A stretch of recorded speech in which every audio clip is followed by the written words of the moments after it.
Monte uma sociedade sem um alinhamento de expectativa. O que você quer desse negócio?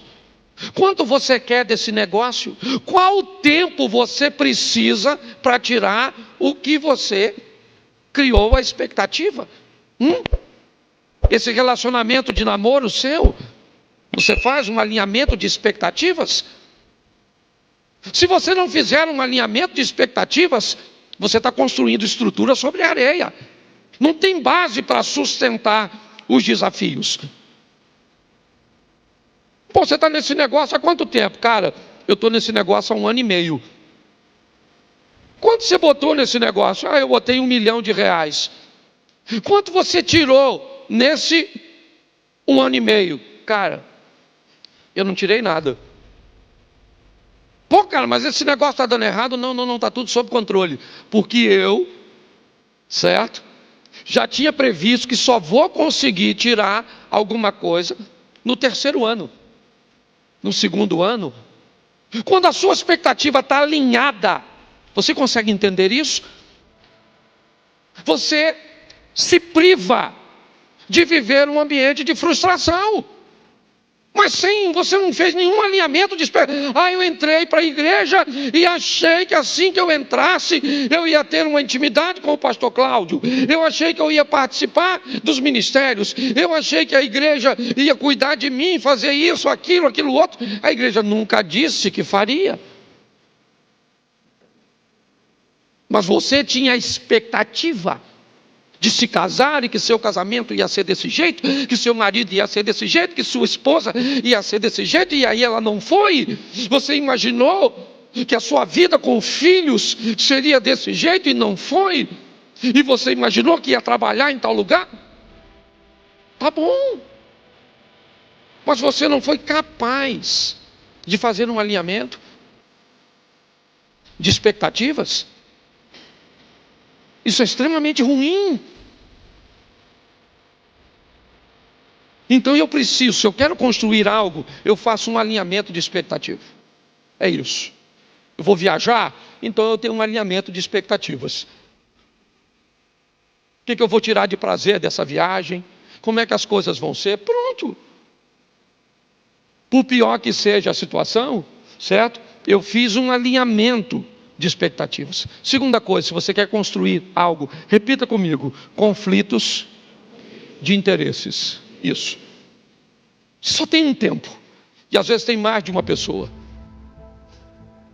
2 pessoas querem a mesma coisa no mesmo tempo. Isso não vai funcionar. Eu preciso aprender e criar, uma estrutura para lidar com os conflitos de interesses. Os meus interesses são os mesmos interesses de Deus? Sim ou não? Nem sempre. Os meus interesses são sempre os interesses do meu cônjuge? Não, nem sempre. Os meus interesses são sempre os interesses dos membros da igreja? Nem sempre. Os meus interesses são os mesmos interesses dos meus vizinhos? Nem sempre. Então, como é que eu sobrevivo a um conflito de interesses?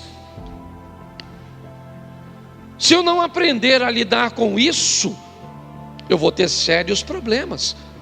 Eu não vou ter amigos, eu não vou me dar bem com vizinhos, eu não vou me dar bem com amigos de trabalho, eu não vou me dar bem com meus filhos, com meus parentes, eu não vou me dar bem com ninguém, porque eu não sei lidar com conflitos de interesses. Eu quero viver bem e ter uma estrutura firme. Aprenda a lidar com resíduos, gestão de resíduos.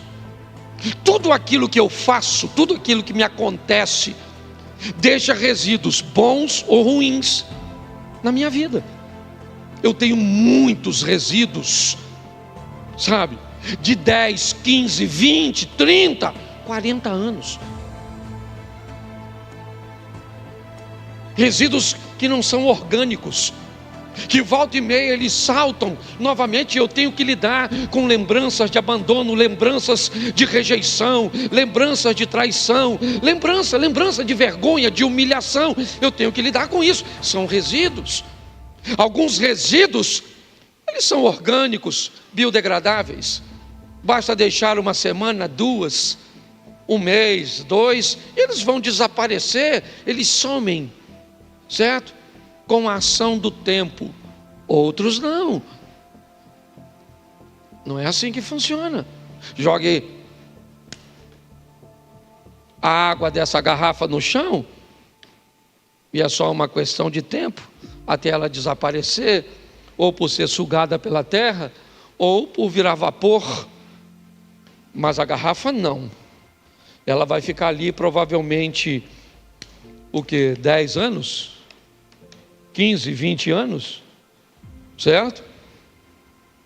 Se você não aprender a lidar com seus resíduos de seus casamentos anteriores,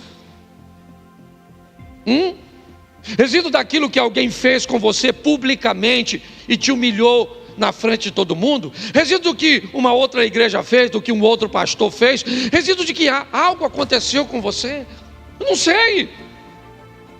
Mas se você quer viver uma vida firme, descubra que tudo que você vive deixa em você resíduos.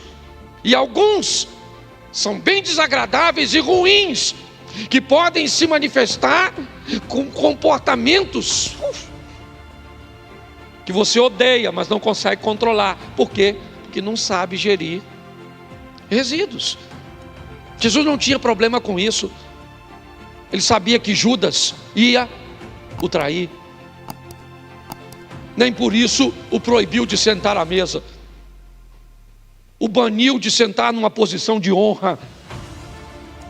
E Jesus chama Judas de amigo e chama Pedro de Satanás. Jesus morava na casa da sogra de Pedro em Cafarnaum e chamou Pedro de Satanás. E chamou Judas de amigo, porque para Jesus, Judas, quando o traiu, o aproximou de seu propósito. Pedro, quando o repreendeu, o afastou de seu propósito. E Jesus está dizendo: todo aquele que me aproxima do meu propósito não é meu inimigo, é meu amigo, mesmo que não me faça coisas aparentemente muito boas. Eu preciso ser forte para entender isso. Às vezes você vai ter que viver ou que conviver com pessoas que fizeram coisas para você que não são agradáveis, principalmente de efeito imediato. Se eu quero viver uma vida firme, eu preciso ter um alinhamento de expectativas, eu preciso aprender a lidar com o conflito de interesse, eu preciso ter gestão de resíduos, eu preciso aprender quais são meus direitos e quais são meus deveres. Eu tenho direitos como pastor, mas eu tenho deveres. Eu tenho direitos como marido, mas eu tenho deveres. Eu tenho direitos como pai, mas eu tenho deveres. Meu filho mais novo tem 30 anos. Felipe está no sul, fazendo um curso. Mas ele mora na minha casa. E se passar de meia-noite, eu ligo.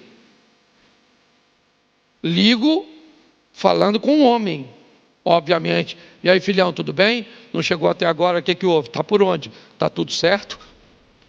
Mas é meu direito. Mora na minha casa, come do meu feijão.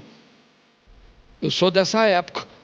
Direitos e deveres. Você sabe o seu direito como esposa? Mas você sabe o seu dever como esposa? Você sabe o seu direito como pais? Mas você sabe quais são os deveres como pais? Seu filho é pequenininho, ele sabe o que é direito e dever? Ou ele só sabe o que é direito e não sabe o que é dever? É isso? É assim que funciona?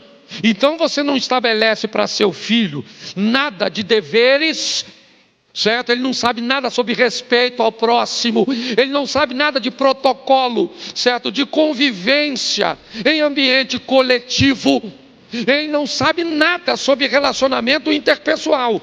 E se você traz seu filho para um ambiente público e ele se comporta mal, e alguém chama a atenção dele, você entra em cena. Como é que as coisas funcionam? Eu preciso entender isso. Porque quando eu sei direito e dever, eu estou firme na rocha.